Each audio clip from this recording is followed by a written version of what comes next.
game on three. 1, 2, 3, respect the game.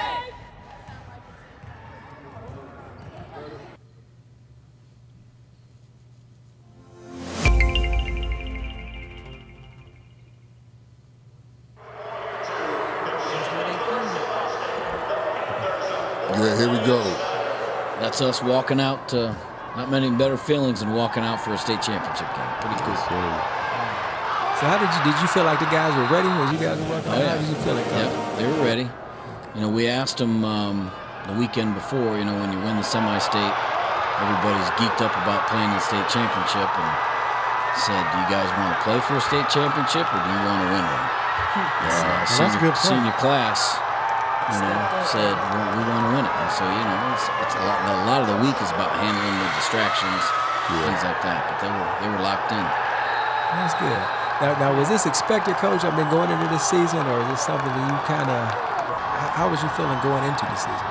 Well, we knew we had talent, but we had lots of questions too.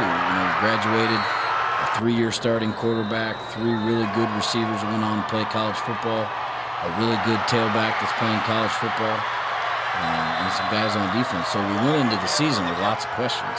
Yeah.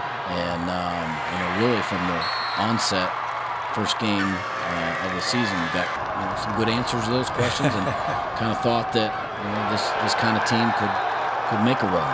You had a lot of young people, young players too as well. Yep, it's always a good mix. Yeah. Led by the seniors, but a lot of young guys that played key roles that had to step up and their time. Yeah. And they did a good job all year. Yeah. Number 1 especially. I mean, he was leader, man of character, work ethic, just an all-around great young man. They had to follow his lead. Yep, absolutely. Yeah, that's what you want. Absolutely. When your most talented players are your hardest working players, yes, sir, you got a chance to be pretty good. Yes, sir. And that was certainly the case with this group. Coach, you mentioned this, getting them ready, do they want to play for a state championship. With that, how do you balance it out to keep them focused and ready to play and not, just over anxious or nervous? How do you balance that? Well, we talk a lot about, you got to pay attention to the things that matter. And so, the nerves, you're not going to control your nerves. That's going to happen. But that'll go away after the first couple of plays. But you handle the preparation. So really Monday, Tuesday, Wednesday, Thursday, state championships won on those days. And your preparation to play your best game that you've ever played on Friday night. And that was kind of our message all week. Just concentrate on the things that matter. And, those other things are special and will be memorable, but don't let that consume you during the week and keep you from your preparation. Nice. Did you have all these guys since they were freshmen, like your seniors, your leaders? Yeah. You had them since the start? Yep. They've been around, and we had a couple new faces. Guys that we had a soccer player that played soccer for 3 years, decided to play football his 4th year. Wow. Contributed and Is that your kicker? Yeah, one of the kickers and nice. One of the receivers. One of the special ones too. Right. That's right. Hey, we want to welcome you to ONV Respect the Game podcast. We got a special guest here tonight, and we want to introduce Coach Tippman. Yeah. And congratulations on your state championship. Congratulations. Thank you. Champs, man. We're back again with one of the champs. One of the champs. 2 in the city. It's pretty kind of special. nice. Fort Wayne has 2 state champions in 1 year. Yeah. That speaks a lot to the football community here in Fort Wayne and the youth sports community here in Fort Wayne. Right. And you spoke on this a little bit during the video, Coach, but that first game of the year, and I'm going to tell you, if I was a betting man, when you guys went down to Indianapolis and beat the brakes off of, who was it, Warren Davis? Warren Central. Warren Central. Yeah. At their place, I said, hey, they Something ready. happened. I'm expecting big things. Yeah. But with that, and you kind of touched on this too, y'all had that big win. You guys are rolling, keeping them guys focused and hungry throughout the season. Can you speak to that? That's always the challenge, and every team is different because there's a new group of older kids. Kids graduate and move on, and there's always new faces that it's their time to step up and fill some of those roles, and you never know how they're going to develop. You hope that the plan that you've created through their time in the program, that you've prepared them to handle that situation properly, and but you never know. And so that game at Warren Central, We had lots of questions going into. I think the kids question, are we going to be any good? Right. And how is this kid that's going to play quarterback going to be? Because for 3 years we had a different guy. Right. Oh, wow. And but man, to our kids' credit, they went into a hostile environment. 2.5-hour bus ride. Yeah. We're not used to doing that Right. because all our games here in the city, 15 minutes. And but made the trip to India against one of the state's perennial powers. Yeah. And played really, really well.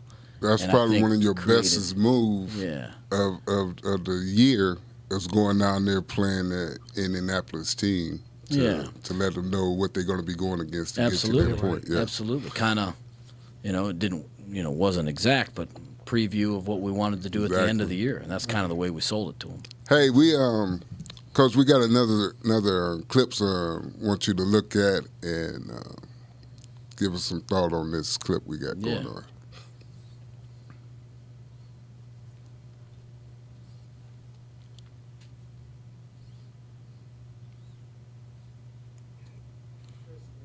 Nori Hogan, Xavier Johnson, Eric Bennett, Tyler Freemuth, Gabe Gann, Eric Durow. I mean, those guys work tirelessly about prepping for a team like that. It's a unique offense. We don't see that a lot. And they work extremely hard. They coach the kids, truly teachers, and, instruct the kids so that they know what to do. And then the kids go out there and execute it. And are physical. Lucas Rohrbacher, I mean, is not a more violent linebacker, I think, that we've had. And, Brandon Logan and Will and Adam Blakey up front, and Landon Fry made play after play.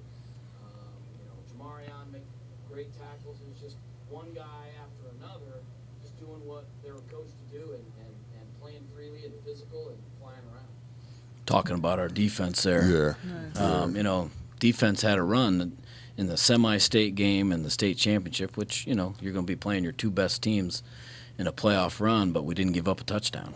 Yeah. And that's kind of unheard of.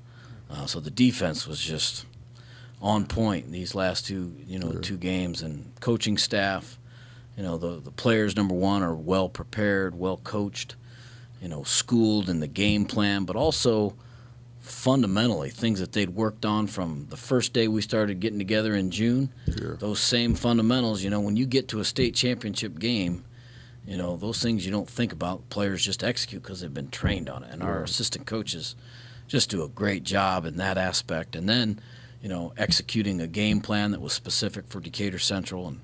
And the kids, man, they just played their tails off. You have a tradition over there at Snider, a winning tradition. How do you get everybody to buy into? Yeah, like what is the structure? 150 wins, you're talking here. Well, interestingly, we probably don't say the word win at all. We talk about showing up every day and doing your best. Doing your best in the classroom, in English class, math class, doing your best at home with your responsibilities that you have in your home and your family, doing your best on the football field. Do your best, because every kid can do that. Yeah. That's a choice. That has nothing to do with all the other things that go on in life, but your choice to do your best every day you show up. And then to care about what you're doing, care about your teammates. Kids nowadays, I mean, they bring lots of stuff to the team and lots of issues. But the football practice is a time where they can kind of put some of that off to the side. Right. Not that it's not important; it's very important. But it gives them a little bit of a release where they can be 16, 17-year-old kids and have some fun playing a game and be around a group of guys that share the common agenda of what we're trying to accomplish, and that's work hard, care about your teammates, and let's see what happens. And I think this team really embraced and embodied that philosophy. And you said that I think it was Coach Ayers that said your winning tradition and getting people to buy in. Not only that, we see at different levels that teammates are just on teams together, not teammates. How do you keep that brotherhood? How do you keep that teammate relationship together? What do you teach about the teammate relationship going through the season? Well, I think, the foundation of that begins with kids got to get to know each other. You can't care about somebody if you don't even know what their story is and you don't know where they come from, what they're doing. And so we spend a lot of time, in the off season and getting ready for a season, just getting to know each other. Yeah. Kids getting up and talking about their situation. What's their family like? How many brothers and sisters they have? Where do they live? What's life like at their home? What do they like? What do they believe in? Because, man, a locker room, you bring all differences and across all kinds of spectrums. But as kids get to learn that about their teammates, they have an appreciation for them. They learn empathy for each other, and that's a pretty cool thing for a locker room at a high school age. And I think when they understand where kids come from, they kind of understand the way they are and what they bring to the team every day, and they can respect that. And I think that's the care and concern is centered around getting to know each other. That's cool, Coach. Hey, we got one more question. Coach JJ got something for you, and then I want to do one more clip. Okay. I was just going to ask, obviously you do a beautiful job of that. And as he talked about the winning tradition, the legacy of Snider, anybody that's from Fort Wayne knows the tradition and the history that's at Snider. You talk about Coach Hawley, to Coach Isaac. Now yourself, you stepped into those shoes.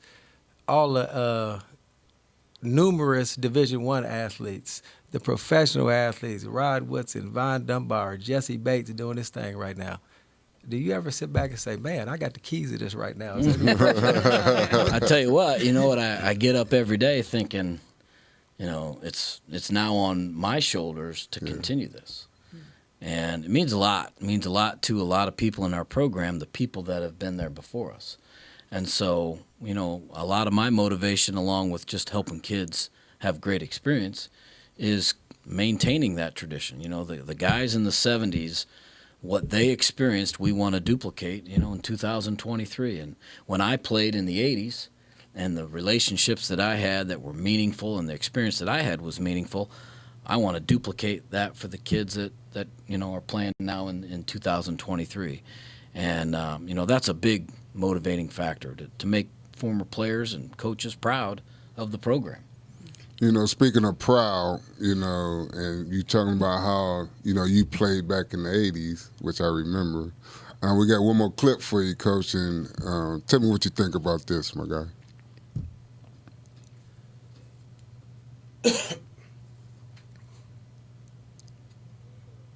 Great representatives of all the guys on this team. And Jake works there really hard. He's a great student, cares about his teammates, a great leader, and very representative of this senior class, and happy for him. Well, it's pretty special to be able to coach your son.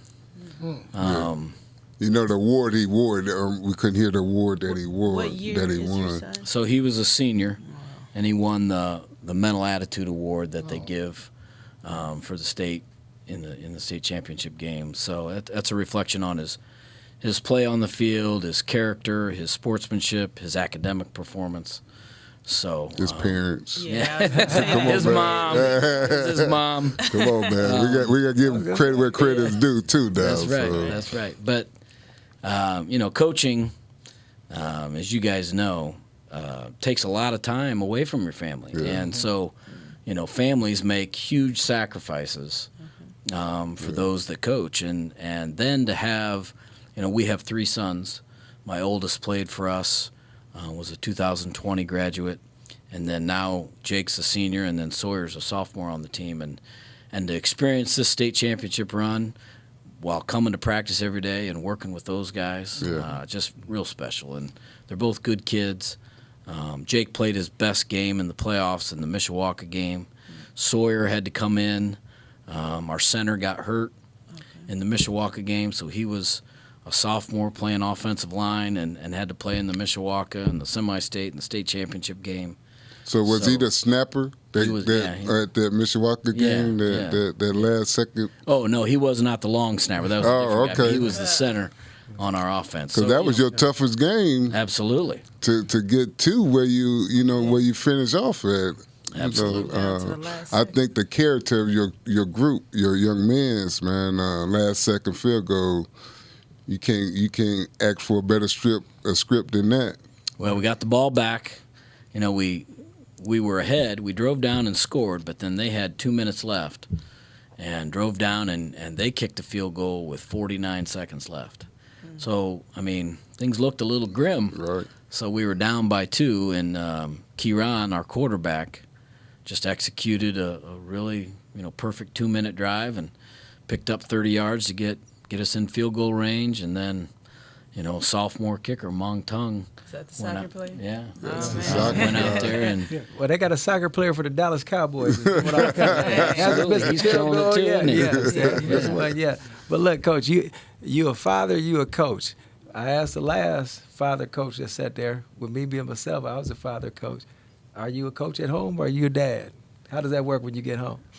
I don't ever separate the two because I feel like I'm a dad to a lot of players too. Yeah. I think as well as a teacher, I think the three are intertwined. Yes, sir. And I pride myself on trying to be good at all three, but I think the skills are the same. And so, my wife and I do it together, and it's certainly not easy being a parent.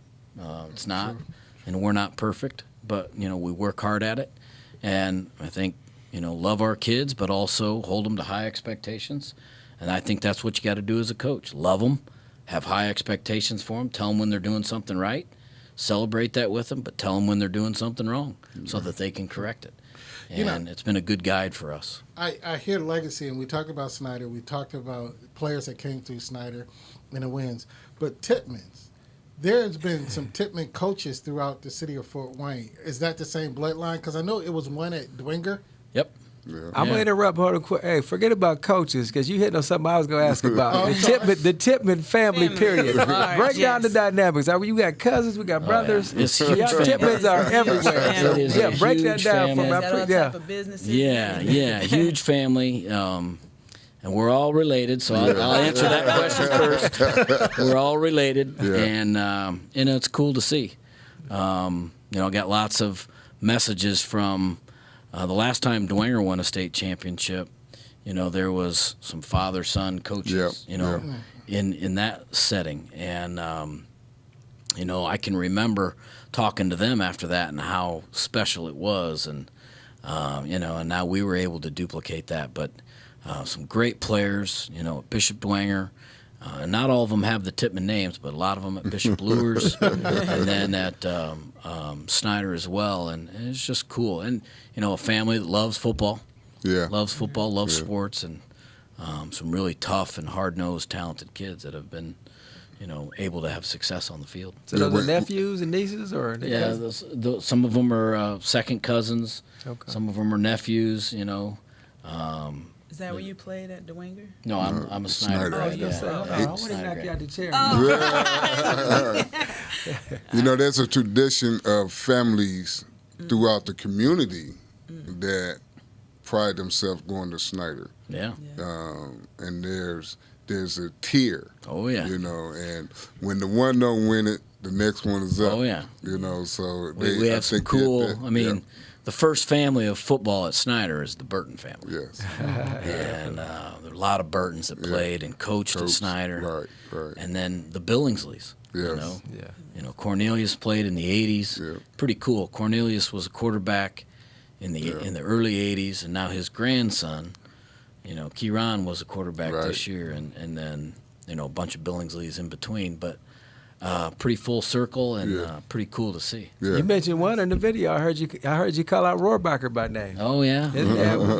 Was on one of the best teams at Snider. That was that's his uncle. His dad played on the '92 state championship team. Wow. And then Brock was his uncle. He played on the '86 state runner-up team. That team we were talking about before the set. Yeah. What team was you on? I played in the late '80s, so '87, '88, '89. Okay. Coach Hall towards the end of Coach Hawley's career. Gotcha. Okay. So you would have been Tyrone with Bennett. Vaughn. Yeah. You was with there with Vaughn? Was Vaughn Dunbar? Vaughn was a senior when I was a freshman. Okay. Yeah.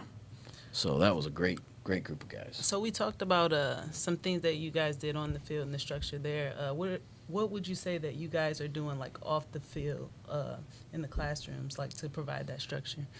So I think the biggest thing that we do is years ago we used to talk about how we just don't have any leaders, and I think as coaches, maybe our mistake was we waited for leaders to surface. And now I think we take it more of an aggressive approach. We want to teach kids how to be leaders. And so we spend when we get back from Christmas break, we start a leadership class. We meet once a week for January through May. And it's with our current juniors, guys that'll be seniors next year. Nice. We invite athletes from other sports as well. Oh, that's amazing. And we give a leadership lesson every week. And we talk about, first leading yourself. Mm-hmm. How do you lead yourself? How do you get your own house in order? Mm-hmm. And then, how do you become an effective leader towards others? And it's all centered around being a servant leader. And, I think giving kids the tools to use, I think they have a better approach to it. They understand it better. They understand their impact better. And I think that's, one of the reasons our kids showed, a lot of character throughout this season is some of the things they gained from that class. Definitely. So I'm going to throw a hard one at you. How do you get your parents to follow the structure that you have over there? Well, I think, in dealing with parents, number one, you always got to be honest, and you have to communicate, over-communicate. I think providing them with as much information. We are not secretive. We want to be transparent. We invite our parents you can come watch any practice you want. Come watch your son be coach, obviously it's their kid. They should know how we're coaching them. Exactly. And, we're going to tell them. I think one of the things we do right off the bat, we visit every freshman's home. So incoming freshmen, as they come to us, we do a home visit in August. 2 coaches, 2 members of the staff will visit the home. And we lay out, this is what we believe in, this is how we're going to operate, but you guys are welcome anytime. Come see how your son's going to be coached. We're not going to mistreat him. We're going to push him. Right. And some coaches are loud, and energetic. Some are more laid back. Yeah. But we're not going to cuss them and swear at them. We're going to push them. We're going to tell them when they do something right. We're going to tell them when they do something wrong with the hope that they correct it. But, being transparent, being communicative, I think parents, they have questions. And there's nothing wrong with that. And, we're confident in our plan. And so we're going to verbalize our plan. And, not everybody's going to agree with it. That's okay. And when all else fails, you say, I got 3 state championships. We've got 6 runner-ups. And we won the SAC 19 times. Yeah, so, that's right. we're doing something right. Yeah. But honestly, everything that you just said, Coach, I could attest to. My kids came up in Snider's district, and I was impressed. They had coaches at Kroninger's events. There'd be coaches there talking. They've got coaches at, they came through Black Hawk. And there would be coaches there that would talk and interact with the parents. And I was like, man, this is how they do it, huh? Yeah. I've been trying to get stuff, at other schools, other stops I've had to get like what they're doing. But that is excellent, where you got the families buying in, you're explaining, you're visible. And, why would you not want to be a part of that?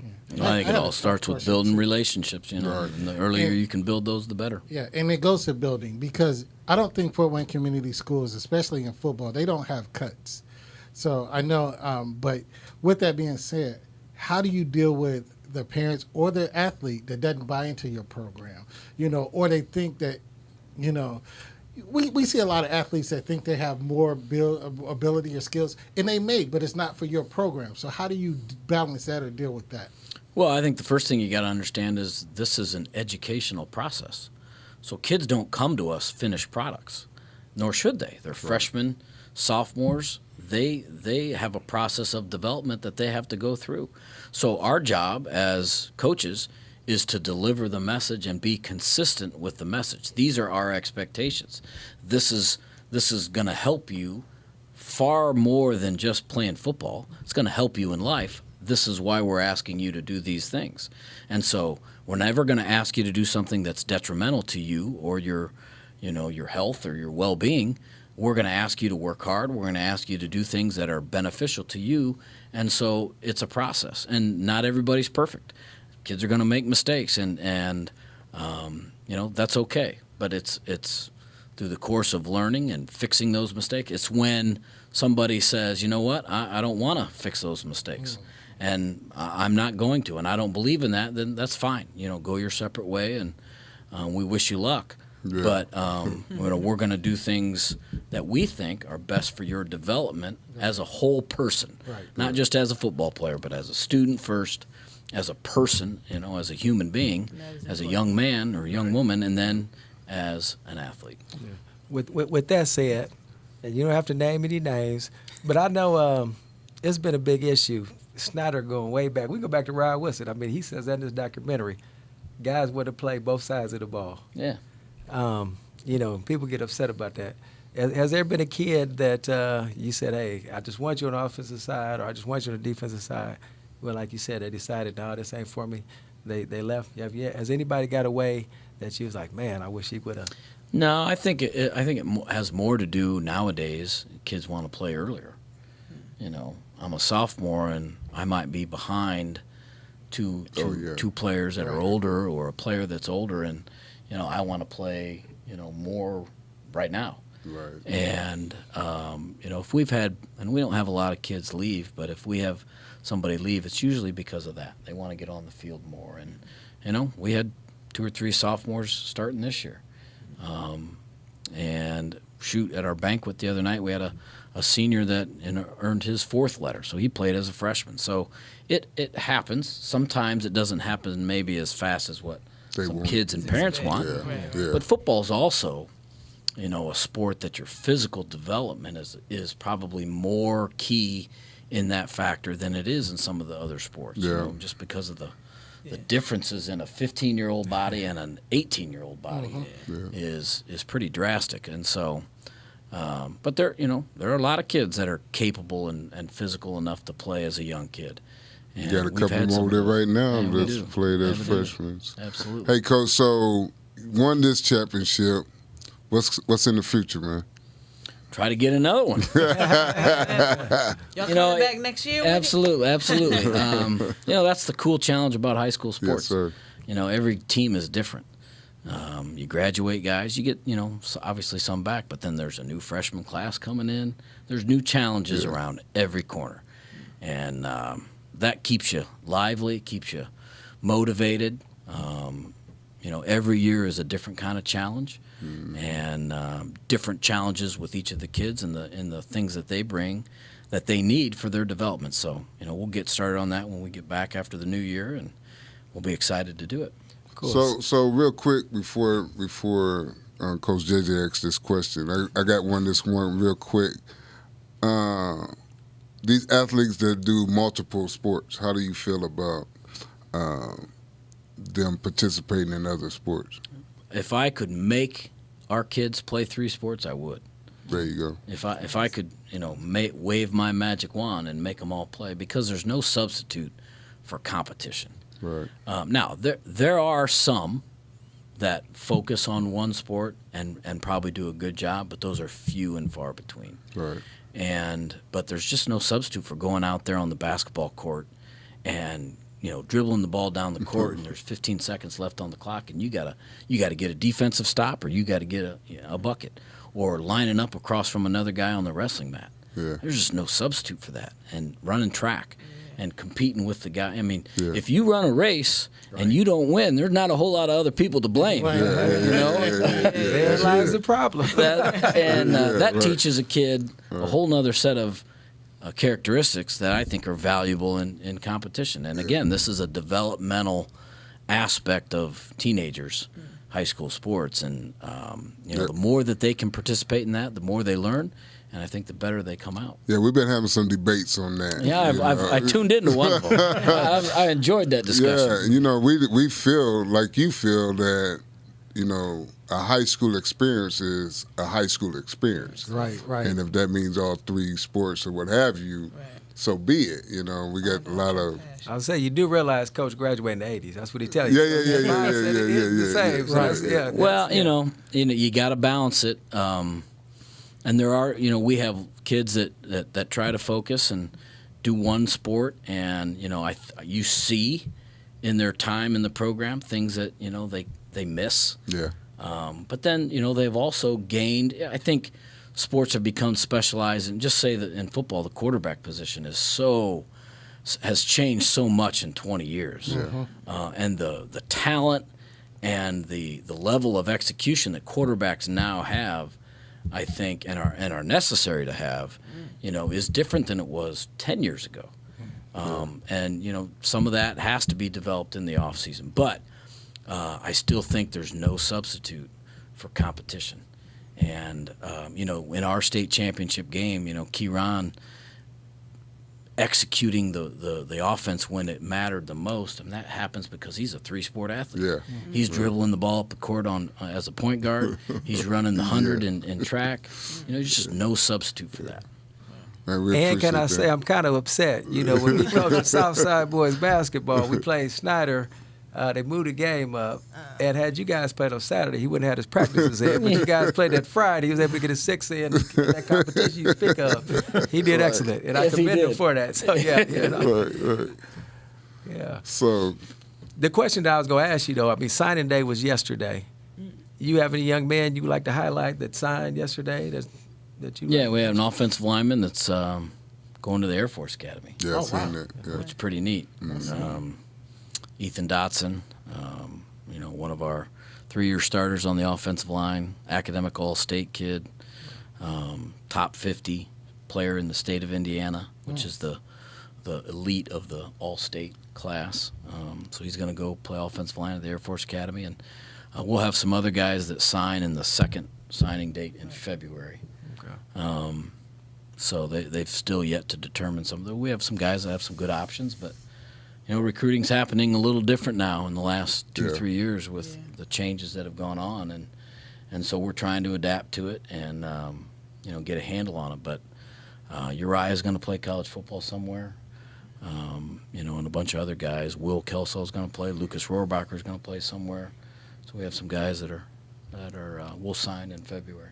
So on down the line, Coach, I wanted you to get back with us with your guys that do sign, so we could bring them on and recognize them, Sure. and a couple of other schools as well with their signings. I think that'll be something that'll be real smooth and great to honor our kids, Yes. that done really stepped up to the plate. Well, I think Fort Wayne is the state of Indiana is being recruited more than it has been 20 years ago. College coaches from all over the country recognize the talent that is not just in Indiana but also Fort Wayne. Yeah. And just this year, some elite talent coming out of Fort Wayne. But that's been the case every year. Certainly in this class, kids going to Notre Dame, Ohio State, and then Lawrence Johnson just finished. Snider grad finished at Auburn. Yeah.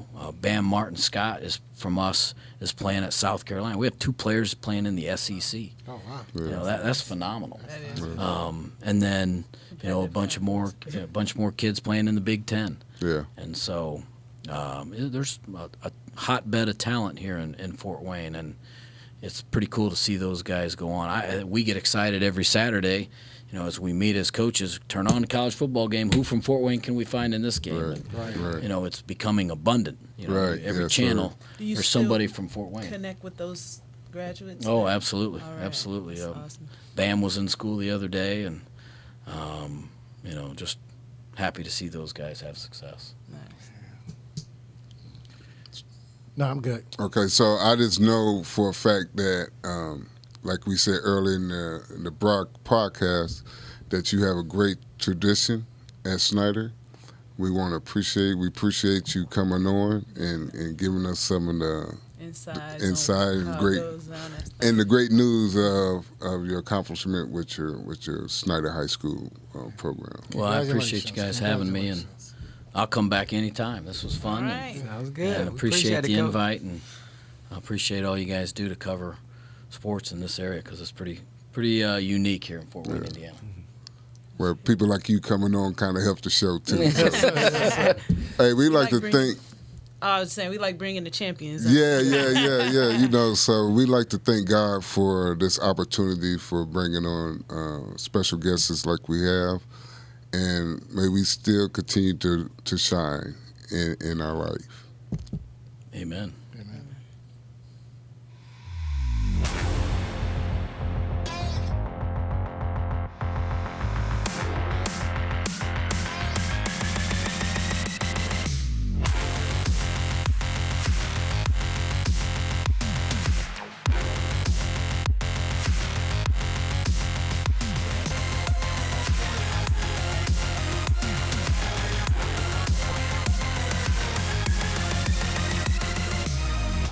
Back the game on 3. 1, 2, 3, back the game.